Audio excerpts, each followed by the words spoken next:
to my channel. My name is Cindy and I'm on my morning drive into school. So I'm doing this live video. I'm going to show you the weather outside. I think that's because my book bag is on the passenger side. I have my belt on. I don't know why it's beeping. There we go.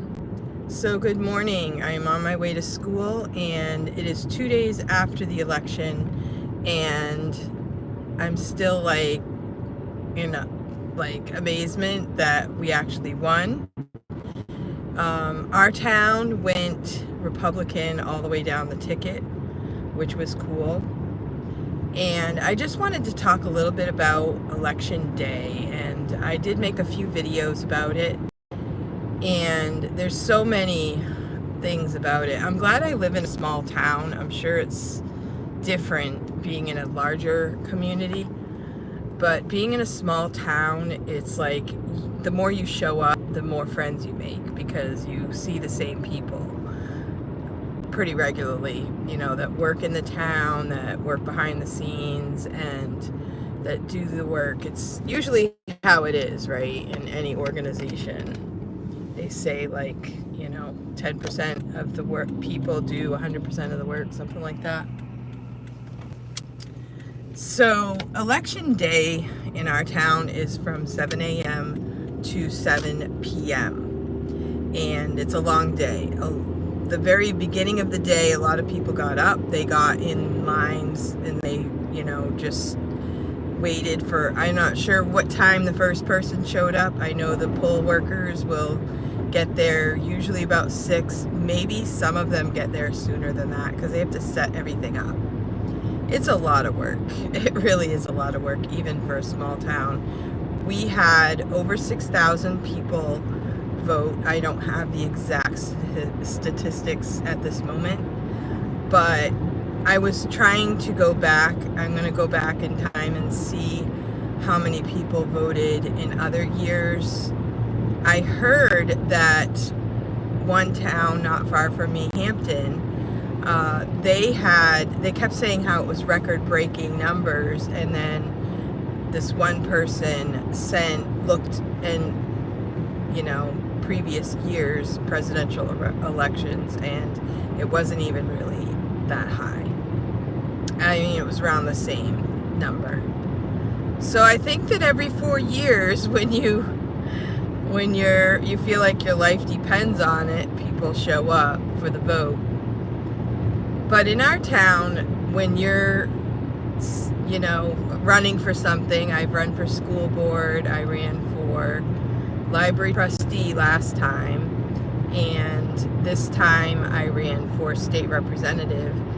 And when you run for something, you stand out in front, you hold a sign, and there's all kinds of rules. Like you have to be holding your sign. You cannot just prop it up on a chair or something, and you have to physically be holding the sign. So a lot of people will get signs with more than one endorsement on it. Like they might put president, governor, any state reps they want, as many people as you can, you put them on that sign so that you only have to hold one. So there's creative ways of doing that, but you have to stay there with your sign. You can't put your signs anywhere else. You can't put them up and down the rows. You have to be holding your sign. So in our town, I got there about 7:30, and what we did was we are allowed 3 representatives from our town. So all 3 of us worked together to help each other all get voted in. And a lot of people said that was a good idea, rather than each one running separately. So I think if people say, hey, I trust Cindy, so I'll vote for the other 2.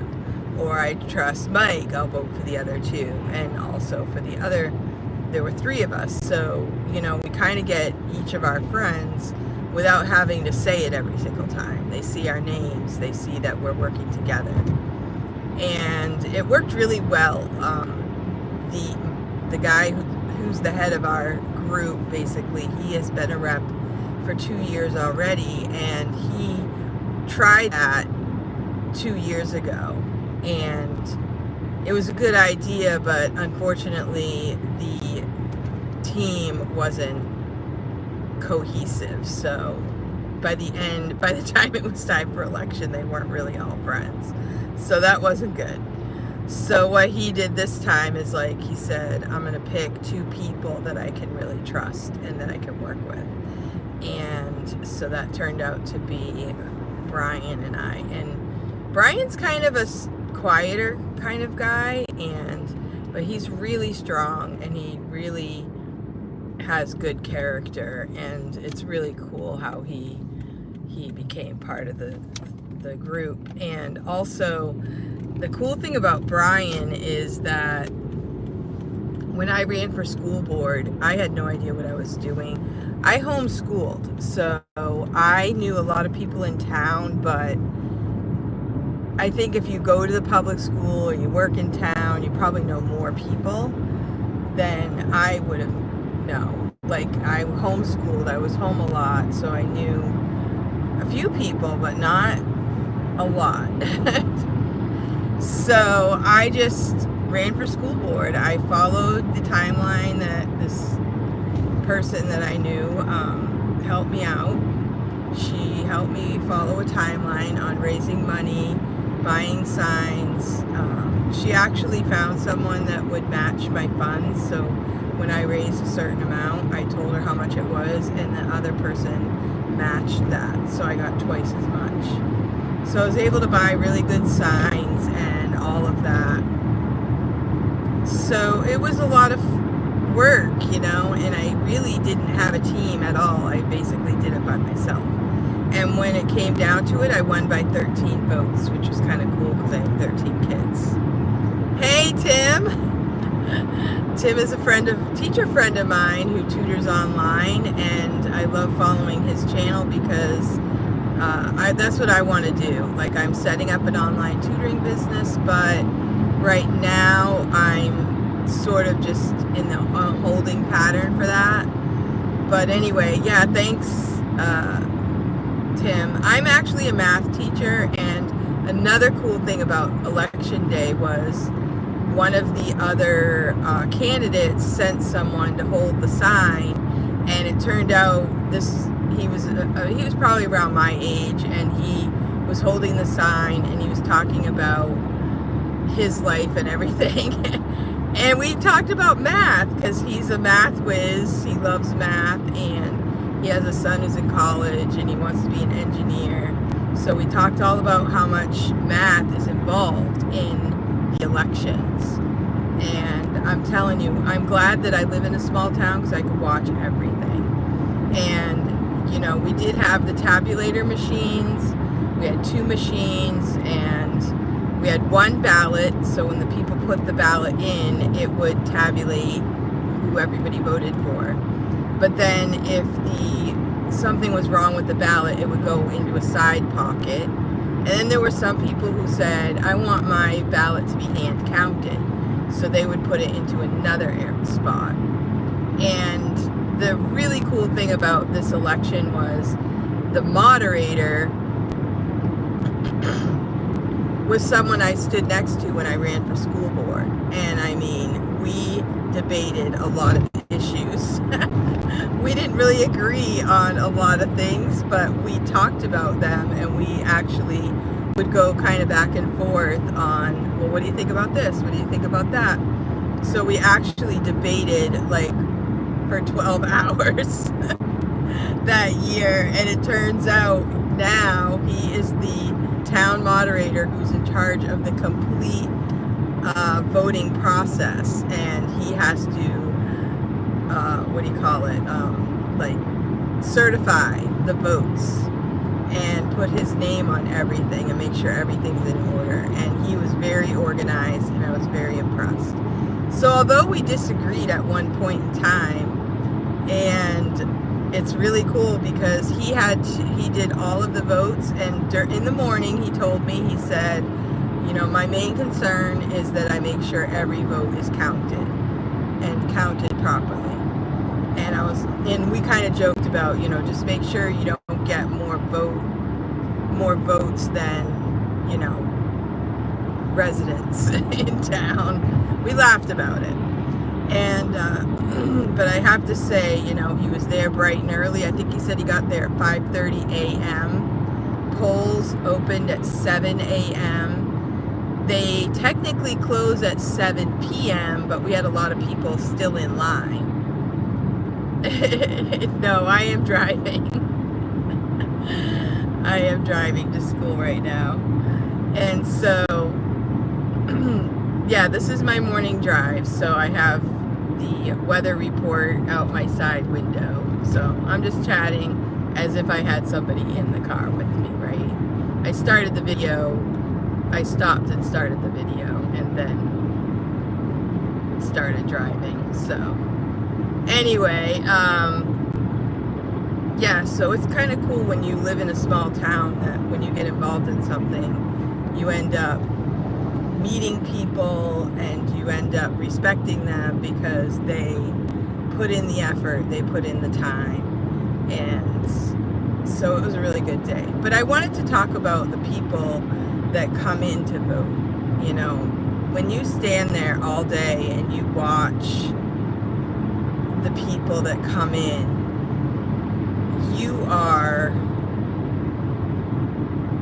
humbled, I'll tell you that. You're humbled because there were people that, one guy came in, he had both legs had prosthetics. He was an older gentleman.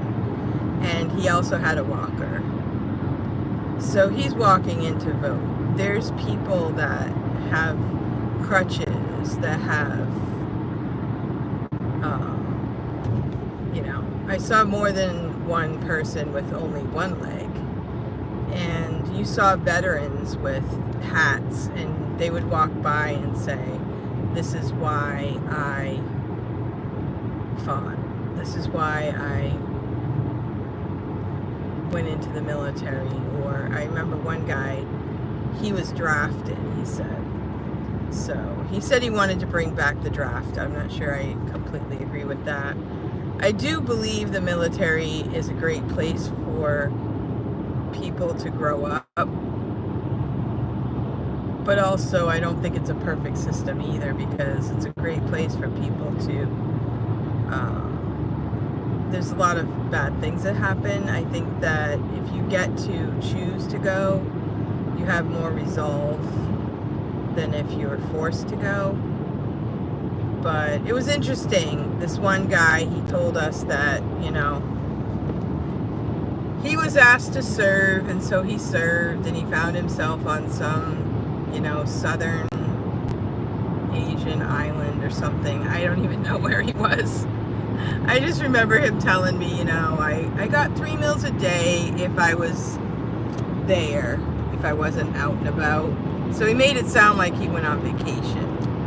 But then he was like, somehow in my travels, I found 2 Purple Hearts. And so he was kind of, you know, you could tell he was kind of playing it down, that he was actually a hero. So your heart just goes out to these people, and they feel that voting is so important. And I'm glad that I had the experience of watching all of the voters come in. People coming in during the day, a lot of them were maybe retired or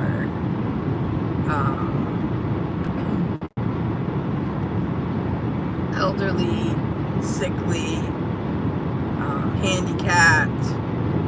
Then toward the end of the day, you start getting your worker people that come in right from work. They're exhausted. At the end of the day, a lot of people had to stand in line. And it helps you to have a respect for your fellow citizens. And I was able to talk to them at the end of the day. And I was able to share with them a little bit about myself, because I figured, here I am, I'm standing in line. I hope they vote for me. Instead of just hoping, I just went for it. Said, here I go, and asked them if they had any questions, and asked them if they knew what a state representative was. And it was pretty cool, because they appreciated that little bit of an education while they were standing in line. And I figured, well, this is what I'm kind of running for. I'm running to represent the people, so they need to know me and I need to know them. So it was really a cool day, and I was back to work, back to my teaching job the next day, and all is well, I guess, for now. So we have a little bit of a holding pattern, just business as usual, and we're going to take it one day at a time and see how things play out. So lots going on in Cindy's world right now. And this video will have to be uploaded later, I guess. So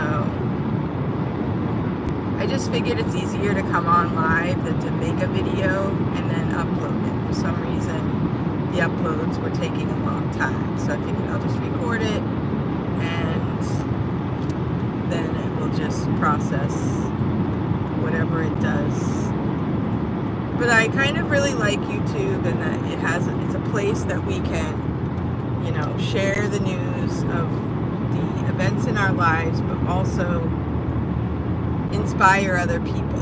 Inspire people. I know a lot of videos are being made these days of people like me in the upper years and saying, okay, now what? Okay, I'm not a millionaire, so I'm going to have to keep working, and what do I want to do? How can I use what I've learned over the years to continue to inspire people? And I think that's important right now, that we would inspire others to keep going and to make the most of their lives and not to seclude themselves from others, maybe out of fear. I think a lot of the news nowadays is fear-based, and that's no way to live in fear. We shouldn't have to live in fear. I mean, in our country right now, we do have opportunities, and so it's good to find those opportunities and do them. Inspire others to keep going. Part of the human experience. That's what I'm learning. Certain things are part of the human experience. It's part of life and part of our journey as humans. And if we're going to be on this earth, let's make the most of it. So let's do it. It's a beautiful day. Right now it is 60 degrees. Yesterday it made it up into the 70s. We had some really cold days. We thought, okay, this is it. Winter is setting in. And then all of a sudden we have a really nice day. And today it is 60. It's supposed to get into the 70s. So I have like a jean coat on. I have a light sweatshirt on because it's going to get warmer later. And I think that's going to work for me for today. 70s. 60s to 70s, and it's Thursday.